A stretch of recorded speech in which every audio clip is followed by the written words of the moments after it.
ICR কাউন্সিলররা 100 কোটি টাকা করে মালিক হয়েছে। গোটা কলকাতায় বেআইনি বিল্ডিং এ ভরে গেছে। কয়েকদিনের মধ্যে আসছি 99 নম্বর ওয়ার্ডে বাঘা যতীনে। এর আগে আমি গার্ডেন রিচেও গেছিলাম। এদের কি করে সোজা করতে হয় আইনি পথে জনগণকে সাথে নিয়ে তার প্রমাণ আমরা করব। সবাই ঐক্যবদ্ধ থাকবেন। যত মারবে তত বিজেপি বাড়বে, যত মারবে যত আটকাবে। আমি সিপিএম এর রাজত্ব দেখেছি। এই সিপি মনোজ বার্মা পশ্চিম মেদিনীপুরের এসপি ছিল, আমি তাকে সেদিন দেখেছি।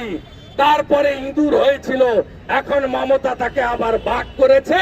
26-এর পরে তুষার ঘোষ আর মনোজ বার্মা দুজনকেই ইঁদুরের থেকেও নিচে নামাবো।